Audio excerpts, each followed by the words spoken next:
নমস্কার সকল দর্শক বন্ধুদেরকে অনেক অনেক স্বাগত জানিয়ে শুরু করছি আজকের এনবি পিনানি অ্যান্ড আয়ুর্বেদা রিসার্চ সেন্টারের অনুষ্ঠান। আজকের দিনে দাঁড়িয়ে কিন্তু আপনি প্রত্যেকেই ভীষণ বিউটি কনসাস। আমরা প্রত্যেকেই কিন্তু এখন ভীষণ ক্যামেরা কনসাসও। আমরা প্রত্যেকেই চাই যে আমাদের প্রত্যেককেই ভীষণ সুন্দর লাগুক। দেখবেন একটু আমাদের স্কিনটা যদি একটু ডাল হয়ে যাচ্ছে কিংবা একটু ব্ল্যাকিশ কোনো রকম একটু ছিটে ফোটা দেখা দিচ্ছে কিংবা মেচেদার মতন সমস্যা হলেই নারী পুরুষ নির্বিশেষেই আমরা কিন্তু ভীষণ আনকনসাস হয়ে যাচ্ছি। তখনই কিন্তু ভাবতে শুরু করছি কেন এরকম দেখাচ্ছে, ইস আমাকে একটু ডাল লাগছে কিংবা আমার স্কিনটা একটু ড্রাই হয়ে যাচ্ছে, কেন হয়ে যাচ্ছে। এই যে এতগুলো সমস্যা এই মুহূর্তে দেখা দিচ্ছে, শুধু কি ওয়েদার চেঞ্জিং হচ্ছে তার জন্যই, নাকি আমরা একটু ঠান্ডার থেকে গরমে ঢুকে যাচ্ছি তার জন্যই আমাদের স্কিনের এইসব যাবতীয় সমস্যাগুলো দেখা দিচ্ছে? কিংবা এখন বেশি সমস্যা হচ্ছে হেয়ার ফলেরও সমস্যা কিন্তু অতিমাত্রায় বেড়ে গিয়েছে। আর এই যে সমস্যাগুলো থেকে যারা আমাদেরকে সুন্দর করে বের করে আনতে পারেন তারাই হচ্ছেন এনবিপি ইউনানি অ্যান্ড আয়ুর্বেদা রিসার্চ সেন্টারের অভিজ্ঞ ডাক্তারবাবুরা। আপনারা প্রত্যেকেই জানেন যে যখনই ডাক্তারবাবুরা লাইভ অনুষ্ঠানে আসছেন তখনই কিন্তু এই সচেতনমূলক বার্তাই দিচ্ছেন যে আমরা কিভাবে আয়ুর্বেদকে সঙ্গে নিয়ে, আয়ুর্বেদকে সাথে নিয়ে আমরা একটা হেলদি লাইফস্টাইল লিড করতে পারি এবং তার সাথেও নিজেদেরকে একটু সুন্দর করে রাখতে পারি। আর নিজেরা যত একটু সুন্দর থাকবো, একটু পরিষ্কার পরিচ্ছন্ন থাকবো, ততই দেখবেন আমাদের মনটাও কিন্তু ভীষণ ফুরফুরে থাকে, আমাদের যে কোনো কাজেই কিন্তু কনসেন্ট্রেট করতে ভীষণ সুবিধা হয়। আর এই যে এতগুলো আপনাদের জিজ্ঞাসা যে আমাদের কেন ডাল হয়ে যাচ্ছে কিংবা স্কিনটা কেন একটু আমাদের ব্লেমিশেস ভর্তি হয়ে যাচ্ছে কিংবা তো অ্যালার্জির মতন সমস্যা হচ্ছে, এই সমস্যাগুলোকে যিনি খুব সুন্দরভাবে আমাদের সামনে উপস্থাপন করতে পারেন তিনি হচ্ছেন এনবি পিনানি অ্যান্ড আয়ুর্বেদা রিসার্চ সেন্টারের অভিজ্ঞ চিকিৎসক এবং medical consultant doctor S Bhaduri. Sir অনেক স্বাগত আজকের এই অনুষ্ঠানে আপনাকে। নমস্কার স্যার, আজকের দিনে দাঁড়িয়ে কিন্তু নারী পুরুষ নির্বিশেষে জেন জি থেকে শুরু করে জেন জেড অব্দি প্রত্যেকেই কিন্তু নিজেদের সম্পর্কে ভীষণ কনসাস এবং আমরা কিন্তু প্রত্যেকেই চাই যে নিজেদেরকে একটু সুন্দর দেখাতে। কিন্তু এই যে ওয়েদার চেঞ্জিংয়ের জন্যই কি আমরা বলতে পারি যে স্কিনজনিত এত সমস্যার মধ্যে দিয়ে আমরা যাচ্ছি, কিংবা ব্লেমিশেস হচ্ছে কিংবা মেচেদার মতন সমস্যা হচ্ছে কিংবা হেয়ার ফল বলুন, এই যে এত ধরনের সমস্যা কি শুধুমাত্র ওয়েদার চেঞ্জিং, নাকি আমাদের এর মধ্যে অন্য কোনো রকম শারীরিক সমস্যাও লুকিয়ে রয়েছে যেটা আমরা হয়তো বুঝতে পারছি না? দেখুন, প্রথম কথা যেটা বলবো যে এই যে সমস্যাটা সৌন্দর্য নষ্ট হয়ে যাওয়া বা স্কিনের যে প্রবলেমগুলো আসার যে সমস্যা, এটার কিন্তু দুদিক থেকে ব্যাপার আছে। একটা হচ্ছে বাইরে থেকে আপনি কিভাবে আপনার স্কিনকে পরিচর্যা করছেন, দ্বিতীয়টা হচ্ছে ভেতর থেকে আপনি নিজেকে কতটা সুস্থ রাখতে পারছেন। আমাদের খাদ্যাভ্যাস যদি ঠিক না থাকে, আমাদের স্কিনের জন্য বা আমাদের স্বাস্থ্যের জন্য যেসব খাদ্যগুলো আমাদের প্রয়োজন সেগুলো যদি আমরা না খাই ঠিক মতো, তাহলে তার ঘাটতি হবে এবং তার যে প্রতিফলন কিন্তু আমরা দেখতে পাবো আমাদের স্কিনে। এটা গেল। তেমনি বাইরে থেকে এত বেশি পলিউশন, এত বেশি রোদের তাপ, এত ধুলোবালি, এত কিছু, সেগুলোর থেকে যদি আমাদের স্কিনকে আমরা প্রোটেক্ট না করি এবং যদি সেটার পরিচর্যা ঠিক মতো না করি, তাহলে সেখান থেকে আমাদের স্কিনের মধ্যে বিভিন্ন সমস্যা আসতে পারে, তার এফেক্ট। তার পাশাপাশি কী হবে, বিভিন্ন রকম ইনফেকশন কিন্তু হতে পারে, ঠিক আছে? তো সেখান থেকে আমাদের কিন্তু স্কিনের প্রবলেম আসতে পারে। তো এই দুরকমভাবেই কিন্তু আমাদের স্কিনের যত্ন নিতে হবে, ভেতর থেকেও নিতে হবে, বাইরে থেকেও নিতে হবে। এবং আরেকটা যেটা আপনি বলছিলেন যে অন্য কিন্তু কোনো শারীরিক সমস্যা নাকি, অবশ্যই বিভিন্ন ক্ষেত্রে দেখা যায় যে থাইরয়েডের থেকে অনেক সমস্যা আসে, যাদের সুগারের প্রবলেম আছে তাদের থেকে সমস্যা আসে, যাদের অতিরিক্ত মানসিক চাপ তাদের প্রবলেম আসে, যাদের হিমোগ্লোবিনের অভাব আছে তাদের সমস্যা আছে। এরকম অনেক লিস্ট বিশাল বড়। সেগুলো থাকলে, সেই সমস্যাগুলো থাকলে কিন্তু অবশ্যই দেখা যাবে কিন্তু স্কিনের ওপরে তার খারাপ প্রতিফলনটা আমরা দেখতে পাচ্ছি। আমরা আবারও আলোচনায় আসবো। ইতিমধ্যে একজন কলার বন্ধু উপস্থিত। নমস্কার, অনেক স্বাগত আপনাকে এই অনুষ্ঠানে। কে বলছেন? হ্যালো, আমি লক্ষ্মীবাসা বলছি। হ্যাঁ বলুন ম্যাডাম, কোথা থেকে কথা বলছেন? গঙ্গাপুর থেকে। আচ্ছা ম্যাডাম, আমার একটু ডাক্তারবাবুর সঙ্গে কথা বলা যাবে? হ্যাঁ নিশ্চয়ই, বলুন আপনার কি শারীরিক সমস্যা? আমার বয়স 35 বছর। হাঁটুতে বসতে উঠতে খুব কষ্ট, বসতে পারছি না। আচ্ছা, কি কি খাওয়া চলবে না বা কি করতে হবে? বলছি মা, আপনার এই সমস্যাটা কতদিনের? এই মাঝখানে হলো, খুব কষ্ট, বসতেই পারছি না। ডান হাঁটুতে। আচ্ছা আচ্ছা, শুনুন আচ্ছা, স্যার আপনি বলছি। আমাকে একটু বলুন আপনার চেহারাটা কেমন, খুব ভারী না পাতলা? বডিটা ভারী, বডিটা ভারী, মানে হ্যাঁ, আচ্ছা, আপনার বয়সটা কত? 50 বছর। 50 বছর। দেখুন, প্রথম কথা আপনাকে একটা কথা বলবো যে আপনার যে ব্যথার সমস্যাটা বাড়ছে, কারণ এই বয়সে দেখবেন একটা হরমোনাল পরিবর্তন আসে, বিশেষ করে মেনোপজ যখন হয়ে যায় বা তার কিছু আগে, তাহলে কি হয়, হাড়ের মধ্যে তখন কিন্তু কমজোরি বা দুর্বল হয়ে যায় হাড়গুলো, কারণ তখন ক্যালসিয়ামের মাত্রাটা কিন্তু হাড়ের মধ্যে কমতে থাকে। এটা হচ্ছে একটা বড় ব্যাপার। এবার এটা আপনার 1 মাস ধরে যে ব্যথাটা পাচ্ছেন, আমি ধরে নিলাম অন্য কোনো কারণ নয়, যে এটা একটা শারীরিক পরিবর্তন হচ্ছে, সেখান থেকে হচ্ছে। তাহলে ভেতরে কি হচ্ছে, আপনার যে জয়েন্টের সেইখানে কিন্তু দেখবেন হয়তো আপনার যে একটা তেল জাতীয় পদার্থ থাকে দুটো হাড়ের মাঝখানে, সেই তেলটা শুকিয়ে আসছে। ঠিক আছে, এটা একটা বড় কারণ। দ্বিতীয়ত, যাদের এই সমস্যাগুলো হয় তাদের যদি সাথে ওজন বেশি থাকে, তাহলে ওই হাড়ের ওপর চাপ আরও বেশি পড়ে।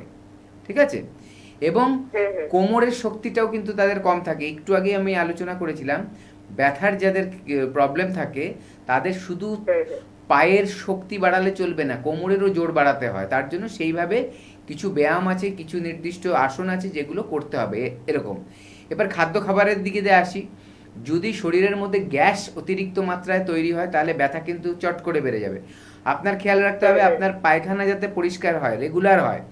যদি তার কোনো প্রবলেম থেকে থাকে তাহলে চিকিৎসা করাতে হবে, যাতে রেগুলার আপনার পায়খানাটা শুধু হচ্ছে রেগুলার তাই নয়, যেটা পর্যাপ্ত পরিমাণে হচ্ছে, আপনার পেট হালকা হচ্ছে, তাহলে গ্যাস কিন্তু কমবে। আরেকটা ব্যাপার হচ্ছে, খাদ্য খাবারের মধ্যে সেই খাবারগুলো খাবেন না যেগুলোতে গ্যাস সৃষ্টি করে। আমি 5টা এরকম আইটেম বলে দিচ্ছি যেগুলো অ্যাভয়েড করবেন। একটা হচ্ছে মিষ্টি কুমড়ো, বেগুন, ফুলকপি, বাঁধাকপি, তার সাথে হচ্ছে তেঁতুলের টক। এই 5টা জিনিস খুব স্ট্রিক্টলি অ্যাভয়েড করবেন।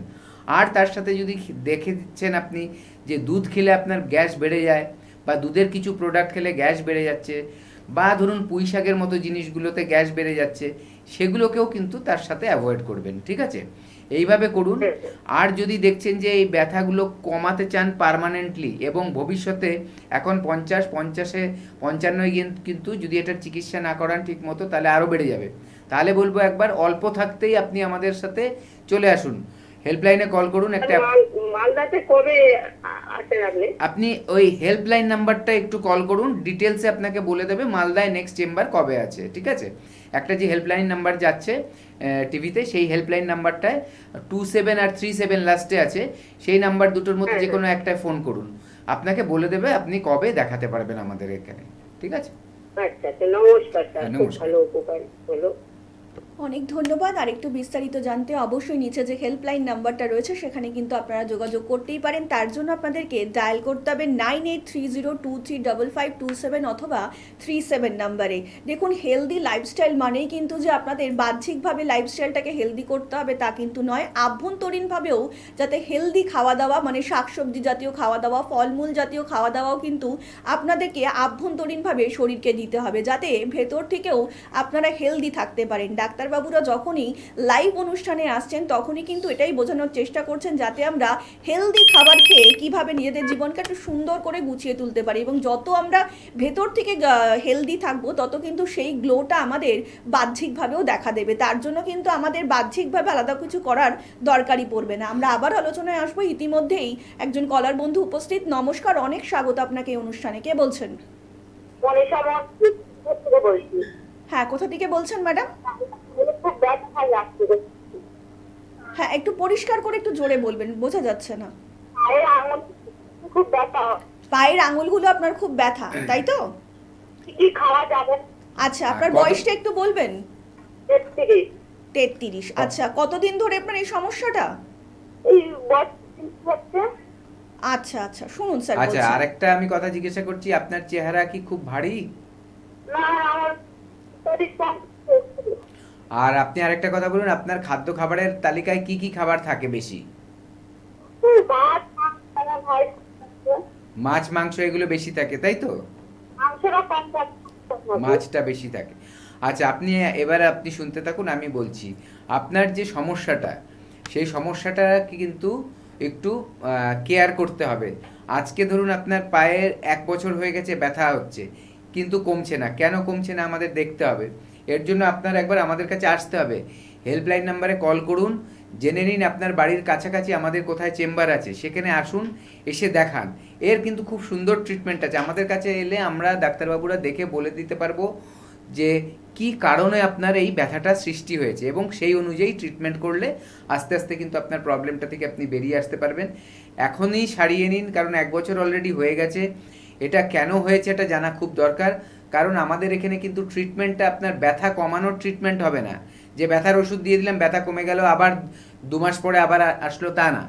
এইটা যাতে ব্যথা যে কারণে হয়েছে সেই কারণটাকে ঠিক করতে হবে। যদি দেখা যাচ্ছে আপনার ধরুন ইউরিক অ্যাসিড বেশি আছে, তাহলে আপনার ইউরিক অ্যাসিডটা কমাতে হবে, ওষুধের দ্বারা সেটা কমবে।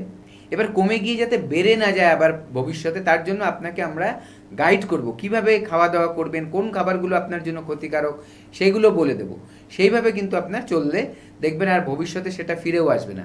এবার ধরুন এটা ওই ধরনের ব্যথাই নয় যে আপনার মানে ইসের ব্যথা নয়, মানে ইউরিক অ্যাসিড থেকে হয়নি, আপনার দেখা গেল যে রিউমেটয়েড আর্থারাইটিস আছে, যেটা গেটে বাত বলা হয়।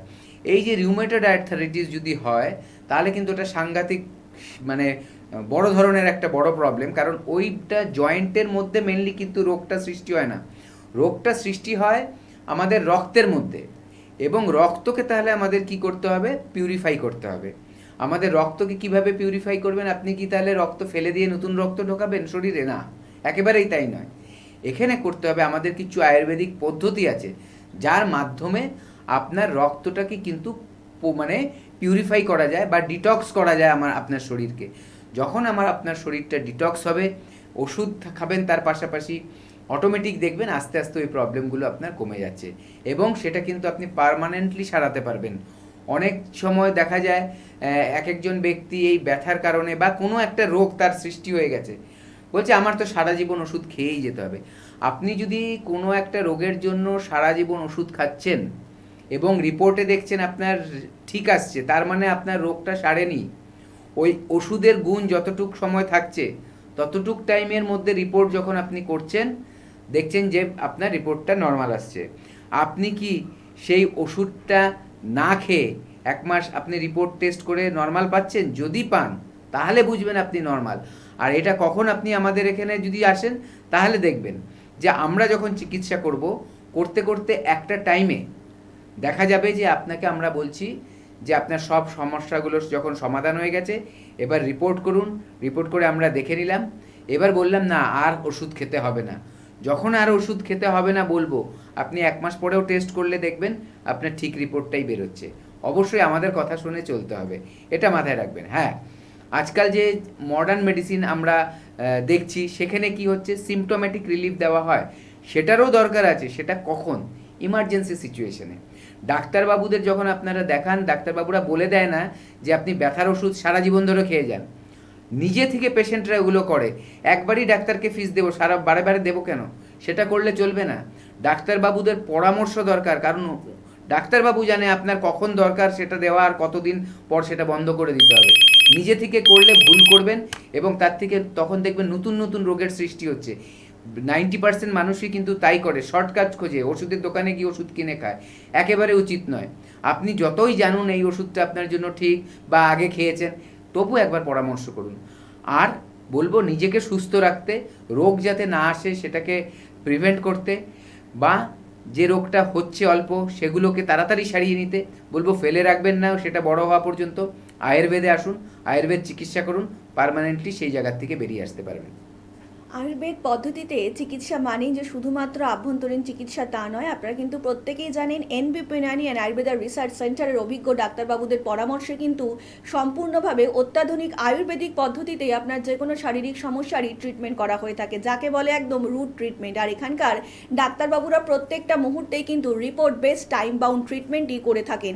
আর যে ট্রিটমেন্টটা আপনাদের জন্য ভীষণ প্রয়োজন, একটা লং টাইম প্রসেস, একটা লং টাইম ট্রিটমেন্ট কিন্তু কখনোই কাম্য নয়। তো সেই জায়গায় দাঁড়িয়ে দাঁড়িয়েই কিন্তু আয়ুর্বেদ, যাতে আপনি তাড়াতাড়ি যে কোনো শারীরিক সমস্যার থেকেই সুস্থ স্বাভাবিক জীবন ফিরে পান, তার জন্যই কিন্তু এনপিপি নাইনি অ্যান্ড আয়ুর্বেদা রিসার্চ সেন্টারের অভিজ্ঞ ডাক্তারবাবুরা প্রত্যেকটা মুহূর্তেই সেই প্রচেষ্টা চালিয়ে যাচ্ছেন। আমরা আবার আলোচনায় আসবো, ইতিমধ্যেই আরও একজন কলার বন্ধু উপস্থিত। নমস্কার, অনেক স্বাগত আপনাকে এই অনুষ্ঠানে। কে বলছেন? হ্যালো, হ্যাঁ বলুন, কে বলছেন? নমস্কার। নমস্কার। বলছি, আচ্ছা, কার সম্বন্ধে জানবেন? আমার সম্পর্কেই জানবো। আচ্ছা বলুন, আপনার কি শারীরিক সমস্যা এবং আপনার বয়সটা বলবেন। পিরিয়ডসের প্রবলেম হচ্ছে, মানে ডেট অনেক আগু পিছু হয়ে যাচ্ছে, কেন এরকম হচ্ছে বুঝতে পারছি না। আচ্ছা, আপনার বয়সটা কত বলবেন? 18। 18 বছর বয়স। আচ্ছা, এই সমস্যাটা আপনার কতদিন ধরে হচ্ছে? 2 মাস ধরে হচ্ছে। 2 মাস ধরে হচ্ছে। আচ্ছা আচ্ছা, আচ্ছা, শুনুন স্যার ডেট বলছেন। আগে পিছে হয়ে যাচ্ছে তাই তো? হ্যাঁ, আপনার চেহারা কেমন? মানে নরমাল, মানে আমার ওয়েট ওই 52 হাইট? আর হাইট 5.1। আচ্ছা, আর একটা আমায় কথা বলুন যে আপনার যে লাইফস্টাইল সেটা কেমন? আপনার কি মানে খুব বেশি স্ট্রেসফুল লাইফস্টাইল, মানে অতিরিক্ত মানসিক চাপ আছে, বা ঠিকমতো ঘুম হচ্ছে না, বা কোনো খাদ্য খাবারের প্রবলেম হচ্ছে, মানে ঠিক টাইমে খেতে পারছেন না, এরকম কি? হ্যাঁ, ঠিকই বলেছেন কিছুটা, মানে পড়াশোনার মধ্যে দিয়ে আছি তো তো সেক্ষেত্রে আর কি, মানে টিউশন থাকে, অনেক সময় খাওয়া হয় না। হুম। দেখুন, প্রথম কথা, আপনার যে প্রবলেমটা এটা অল্প বয়সে অনেকের হয়, কিন্তু এটা স্বাভাবিক নয় যে হতে মানে হবে, মানে আমি ওটাকে ভুলে যাব, নেগলেক্ট করব, তা নয়। দেখুন, একটা বলবো যে এইটা যে এই যে পিরিয়ডসের যে ব্যাপারটা, এটা একটা সাইকেল থাকে। 28 দিনের অ্যাকচুয়ালি সাইকেলটা হয়, 4 সপ্তাহ। 28 দিন অনুযায়ী যদি আপনি হিসাব করেন, দেখবেন মাসে অনেকের একটু এগিয়ে আসতে পারে, কারণ 30 দিনে মাস, 31 দিনে মাস, এরকম হয়। আবার অনেকের দেখা যায় 30 দিন 30 দিন 30 দিন করেই চলছে, ঠিক আছে। আবার অনেকের দেখা যায় যে কারো যদি 16 তারিখে হচ্ছে, প্রত্যেক মাসে 16 তারিখেই হচ্ছে। এক একজনের এক এক রকম হয়, আচ্ছা। সেটা বড় নয়। কিন্তু দেখা যাচ্ছে কোনো দিন আপনার ডেট ধরুন 16 তারিখ হচ্ছে, কোনো দিন হয়ে গেল 10 তারিখ, কোনো দিন হয়ে গেল 25 তারিখ। এটা একটা কিন্তু প্রবলেম। এই প্রবলেমটা কি আছে সেটার জন্য কিন্তু আপনার একবার আমাদের কাছে আসতে হবে, ঠিক আছে। অনেক কিছু হয় অনেক সময় এই বয়সে, এবং যা বেশিরভাগ আজকালকার দিনে যেটা দেখা যাচ্ছে যে পিসিওডির প্রবলেম, পলিসিস্টিক ওভারিয়ান ডিজিজ। এই যে ব্যাপারটা কি হয়, ওভারির মধ্যে ছোট ছোট সিস্ট হয়, ছোট ছোট ব্রণর মতো জিনিস হয়, সেগুলো থেকে কিন্তু পিরিয়ডসের গন্ডগোলগুলো আজকাল দেখা যাচ্ছে। মহিলাদের এইটা হলে আরও কিছু সিমটম থাকে, ব্রণ বেড়ে যেতে পারে, ঠিক আছে, হালকা গোপের মতো উঠতে পারে, এগুলো হতে পারে, হঠাৎ করে মোটা হয়ে যেতে পারে, এগুলো কিন্তু থাকে সাধারণত। আর এই পিরিয়ডসের প্রবলেম তো আছেই, তো পিসিওডিও কিন্তু একটা বড় কারণ এই পিরিয়ডসের গন্ডগোল হওয়ার জন্য। আমার ব্রণও হচ্ছে কিন্তু মুখে। হ্যাঁ, তাহলে একটা কাজ করুন, ফেলে রাখবেন না, ঠিক আছে। এই বয়সে ব্রণ ট্রণ সবই হয়, কিন্তু কেন আপনার পিরিয়ডসটা গন্ডগোল হচ্ছে সেটা বের করার জন্য অবশ্যই আমাদের কাছে আসতে হবে, এসে আমাদেরকে দেখাতে হবে। দেখানোর পর যদি দেখা যাচ্ছে এর জন্য কোনো ট্রিটমেন্ট দরকার, সেই ট্রিটমেন্টটা আমাদের এখানে করতে পারবেন। করে দেখবেন একটা টাইমের পর এটা আবার নর্মাল হয়ে গেছে। ঘাবড়ানোর কিছু নেই, টেনশন করার কিছু নেই, মানসিক চাপ বাড়তে দেবেন না। যত বেশি টেনশন করবেন, প্রবলেম কিন্তু আরও বাড়তে থাকবে। আর রাতের ঘুমটা ঠিক মতো করবেন, খাবার দাবারে বিভিন্ন ধরনের ভেজিটেবলসগুলো রাখবেন, ফ্রুটস রাখবেন, শুধু মাছ মাংস ডিমের ওপর কিন্তু নির্ভর করে থাকবেন না। নাহলে কিন্তু শরীরের মধ্যে যে আমাদের মানে মিনারেলস ভিটামিনসের ডেফিসিয়েন্সি থাকে, সেখান থেকেও কিন্তু প্রবলেম আসতে পারে। অনেক ধন্যবাদ। আর একটু বিস্তারিত জানতে অবশ্যই নিচে যে হেল্পলাইন নাম্বারটা রয়েছে সেখানে কিন্তু আপনারা যোগাযোগ করতেই পারেন। আর এই মুহূর্তে এনবিপি ইউনানি অ্যান্ড আয়ুর্বেদা রিসার্চ সেন্টারের আপনারা হেড অফিস পেয়ে যাচ্ছেন মধ্যমগ্রামে, কলকাতাতে পাচ্ছেন ল্যান্ডসটাউন, হাজরা, হাতিবাগান, খিদিরপুর, হাওড়াতে পাচ্ছেন দাসনগর, বেলুর, শিবপুর, এবং দক্ষিণ 24 পরগনার আমতলাতেও কিন্তু পেয়ে যাচ্ছেন এনবিপি ইউনানি অ্যান্ড আয়ুর্বেদা রিসার্চ সেন্টারের ক্লিনিক। তাছাড়া কিন্তু আপনারা এই মুহূর্তে হেরিয়াতে পাচ্ছেন ডক্টর বি শর্মাকে, মেচেদাতে পাচ্ছেন আবারও ডক্টর বি শর্মাকে, রামনগরে পাচ্ছেন বি শর্মাকে। আপনাদের জন্য অত্যন্ত একটা সুখবর, এবং আমাদের জন্য এনবিপির পরিবার কিন্তু ইতিমধ্যেই বড় হচ্ছে, এবং আপনাদের আশীর্বাদ এবং আপনাদের ভালোবাসা নিয়ে কিন্তু রামনগরে শুরু হতে চলেছে এনবিপি ইউনানি অ্যান্ড আয়ুর্বেদা রিসার্চ সেন্টারের ক্লিনিক, যাতে রামনগরবাসীরাও আয়ুর্বেদের সঙ্গে নিয়ে এবং আয়ুর্বেদকে পাশে নিয়ে একটু সুন্দর স্বাভাবিক জীবনযাপন করতে পারে। তার জন্যই কিন্তু ওপেনিং, এবং ওপেনিংয়ের দিনে কিন্তু অবশ্যই সেখানে উপস্থিত থাকবেন chief medical director doctor B Sharma. তাই কিন্তু কেউ মিস করবেন না সেই দিনটা। তাছাড়া কিন্তু আরামবাগে পাচ্ছেন ডক্টর এ হালদারকে, বর্ধমানে পাবেন ডক্টর বি শর্মাকে, মালদাতে পাবেন ডক্টর এস ঘোষালকে, বাঁকুড়াতে পাবেন ডক্টর এ হালদারকে, পুরুলিয়াতে পাবেন আবারও ডক্টর এ হালদারকে, কোচবিহারে পাবেন ডক্টর বি শর্মাকে, বোলপুরে পাবেন ডক্টর এন ভট্টাচার্যকে, মেদিনীপুরে পাবেন ডক্টর এস খাকে, ঝাড়গ্রামে পাবেন ডক্টর এ হালদারকে, বনগাঁতে পাবেন ডক্টর এস ভাদুড়িকে, ক্যানিংয়ে পাবেন ডক্টর এ হালদারকে, আসানসোলবাসীরা কিন্তু আবারও পেয়ে যাবেন ডক্টর বি শর্মাকে, শিলিগুড়িবাসীরা পাবেন ডক্টর এস ঘোষালকে, খড়গপুরে পাবেন ডক্টর এন ভট্টাচার্যকে, আবারও বহরমপুরে পাবেন ডক্টর এ হালদারকে, কৃষ্ণনগরে পাবেন ডক্টর এ হালদারকে, দুর্গাপুরবাসীরা আবারও পাবেন কিন্তু ডক্টর বি শর্মাকে, কাকদ্বীপে পাবেন ডক্টর এন ভট্টাচার্যকে, আবারও হলদিয়াতে পাবেন ডক্টর এ হালদারকে, রায়গঞ্জে পাবেন ডক্টর এস ঘোষালকে, গৌহাটিতে আবারও কিন্তু পেয়ে যাবেন ডক্টর বি শর্মাকে, শিলচরবাসীরা পাবেন কিন্তু আবারও ডক্টর বি শর্মাকে, গঙ্গারামপুরবাসীরা পাবেন আবারও ডক্টর এস ঘোষালকে, জামশেদপুরবাসীরা পাবেন ডক্টর এস ভাদুড়িকে, ডিব্রুগড়বাসীরা পাবেন ডক্টর এস ঘোষালকে, আবারও আগরতলাবাসীরা কিন্তু আবারও পেয়ে যাবেন ডক্টর এন ভট্টাচার্যকে। শুধুমাত্র আপনাদের জন্যই কিন্তু গ্রাম থেকে জেলা এবং জেলা থেকে গ্রামের প্রত্যেকটা অঞ্চলে কিন্তু ডাক্তারবাবুরা ছুটে যাচ্ছেন, যাতে আপনারা আয়ুর্বেদকে ভালোবেসে আয়ুর্বেদকে সাথে নিয়ে আগামী দিনটা একটু খুব সুন্দরভাবে এগিয়ে যেতে পারেন এবং সুস্থ স্বাভাবিক একটা হেলদি লাইফস্টাইল আপনারা লিড করতে পারেন। আমরা আবার আলোচনায় আসবো। ইতিমধ্যেই একজন কলার বন্ধু উপস্থিত। নমস্কার, অনেক স্বাগত আপনাকে এই অনুষ্ঠানে। কে বলছেন? নমস্কার। নমস্কার, বলুন কে বলছেন? শুভ সন্ধ্যা। আমি রাজদীপ দত্ত বলছি, বীরপুর থেকে। হ্যাঁ বলুন, কার সম্বন্ধে জানবেন? আমি আমার সম্পর্কে জানবো। আচ্ছা, আপনার কি শারীরিক সমস্যা সেটা বলবেন এবং তার সাথে আপনার বয়স। বয়স 33। হুম। শারীরিক সমস্যা হচ্ছে খাবার দাবার একটু চাপ করে খাওয়ার পর পেটে ভীষণ ব্যথা করে এবং হাঁটা চলাতে খুব অসুবিধা। আমি কোথায় ব্যথা করে বললেন? পেটে। পেটে ব্যথা করছে। এই যে শারীরিক সমস্যাটা হচ্ছে আপনার কতদিন ধরে হচ্ছে? প্রায় মাস তিনেক। মাস তিনেক। তো এর জন্য কি আগে কোনো ডক্টর দেখিয়েছেন? না। আচ্ছা আচ্ছা, আপনার যে খাদ্য খাবার খেলেই ব্যথা করে বলছেন, আপনার কি স্টুলটা ক্লিয়ার হয়? স্টুল ক্লিয়ার হয়। আচ্ছা, আর আপনার আপনি কি নজর করেছেন যে কি ধরনের খাবার খেলে আপনার এই ব্যথাটা হচ্ছে? না, এগুলো ঠিক ক্লিয়ার করিনি। আচ্ছা, আবার বেশি খেলেই হয়, মানে পেট ভরে খেলেই হয়। পেট ভরে ভরে খেলেই হচ্ছে। দেখুন, প্রথম কথা আপনি এই ব্যথার সমস্যাটা একটা, আরেকটা কি একটা বললেন আপনি? ব্যথার সমস্যা ছাড়া আরেকটা কিছু বললেন? হাঁটাচলা করলে লাগছে। হাঁটাচলা করলে পেটে লাগছে। হ্যাঁ। আচ্ছা, ঠিক আছে, আপনি শুনতে থাকুন, আমি বলছি। প্রথম কথা যেটা, এই যে আপনার যে পেট ভরে খেয়ে ফেললেই ব্যথাটা হচ্ছে, তার দুটো তিনটে কারণ হতে পারে। যে আপনি যে খাদ্য খাবারগুলো খাচ্ছেন সেটার দিকে হয়তো আপনার গ্যাস সৃষ্টি হচ্ছে। যে অনেকে দেখুন, সবার ডাইজেস্টিভ পাওয়ার এক থাকে না, সবার খাদ্য মানে হজম করার ক্ষমতা এক থাকে না। ঠিক আছে, আমাদের খাদ্য খাবার হজম করার পেছনে অনেকগুলো ফ্যাক্টর থাকে, তার মধ্যে আমাদের লিভারটা একটা বড় ফ্যাক্টর। আচ্ছা, এইবার আপনি খাবার সাথে সাথে কেন ব্যথা করছে? কারণ আপনার পেটটা যে ওটা যে নড়ছে, মানে ওটা একটা তো মুভমেন্ট হয়, যেই মুভমেন্টটার দ্বারা খাদ্য খাবারগুলোকে একটা মন্ডায় তৈরি করে একটা অ্যাসিডের সাহায্যে। ঠিক আছে, সেটা করার মতো যখন জায়গা না থাকবে তখন কিন্তু পেটে চাপটা বেশি লাগবে, সেখানে হয়তো ব্যথা হতে পারে। এটা গেল একটা। আবার অনেক সময় এটাও হতে পারে যে আপনার পেটটা বেশি ভরে আছে বলে যদি আপনার লিভারে কোনো সমস্যা থাকে সেখানেও চাপ লাগতে পারে, তার জন্য সেখানেও খাবার পরে ব্যথা করে অনেকের। দেখুন, পেটে একটা খাবার গেলে সেটা হজম হয়ে আপনার ইন্টেস্টাইন অবধি যাওয়ার মধ্যে মোটামুটি 4 ঘন্টা লাগে মিনিমাম।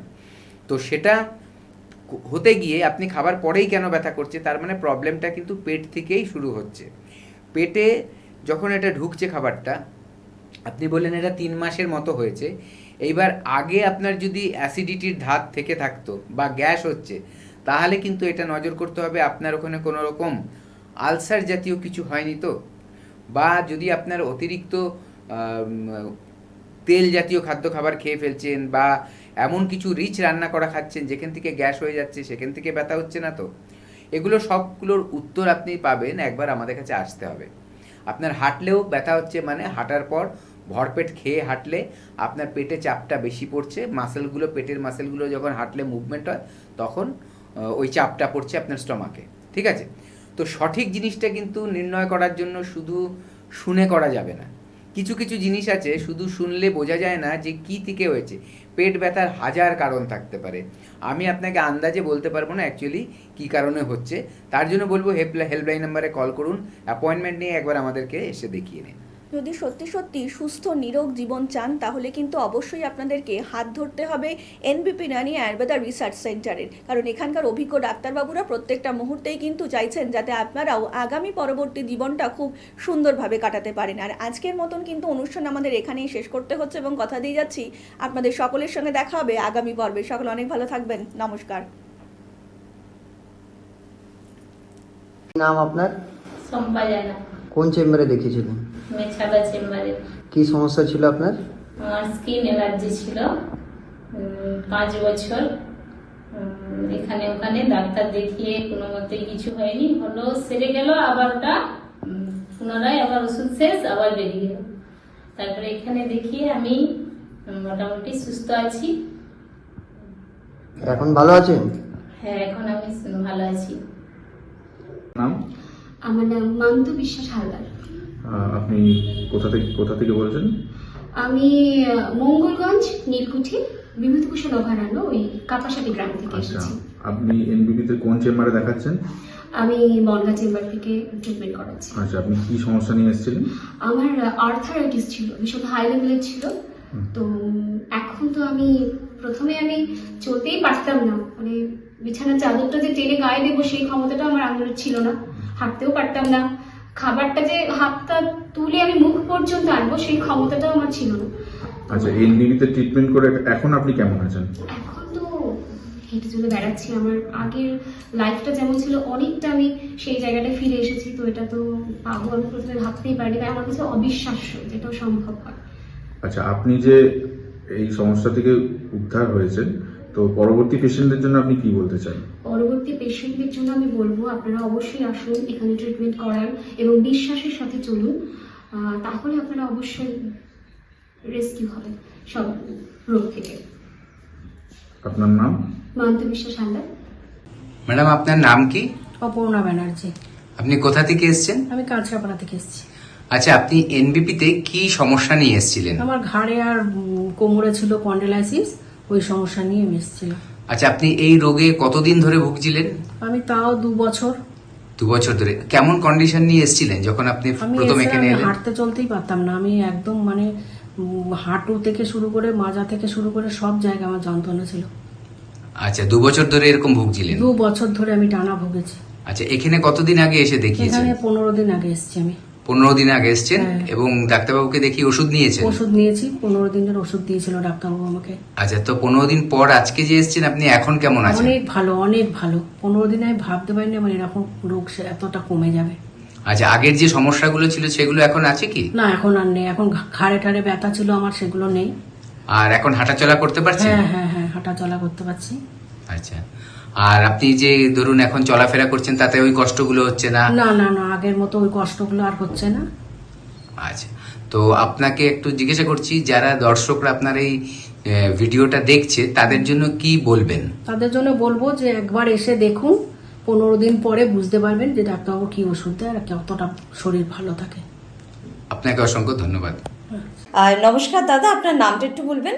আমার নাম জয়ন্ত মাইতি। আচ্ছা, আর আপনার ওয়াইফের নাম? আমার ওয়াইফের নাম ভক্তি মাইতি। কোথা থেকে এসেছেন দাদা? আমরা এসেছি ডেবরা, পশ্চিম মেদিনীপুর থেকে।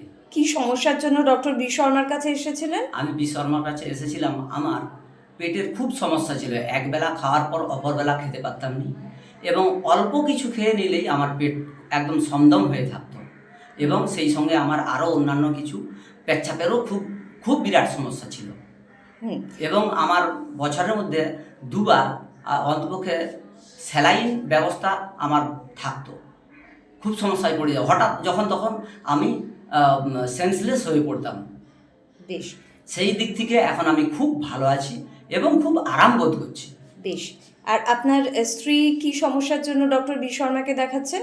আমার স্ত্রীর ঘাড়ে স্পন্ডিলাইটিস ছিল, ওখানে অন্য ডাক্তারের কাছে নিয়ে গিয়েছিলাম, সেখানে 2 বার নিয়ে যাওয়ার পরে ওষুধ আনার পরে তার কোনো কাজ হয় না।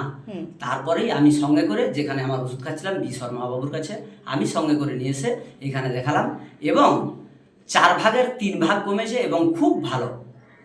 মানে আপনারা দুজনেই স্যাটিসফাই তো, খুশি তো? আমরা দুজনেই স্যাটিসফাইড এবং খুব ভালো। আপনারা যেরকম খুশি আছেন, যারা আপনাদের কথা শুনছেন, অন্যান্য দর্শকরা, তাদের জন্য কি বলবেন? আমি তাদের জন্য চাইবো আপনারাও আসুন, সবাই ভালো থাকবে এখানে। এখানে এলে আপনারা পুনরায় নতুন জীবন শুরু করতে পারবেন। বেশ। যারা ভেঙে পড়েছেন তারা আর ভাঙবেন নি, চলে আসুন, খুব আরাম পাবেন। অনেক ধন্যবাদ দাদা। ঠিক আছে।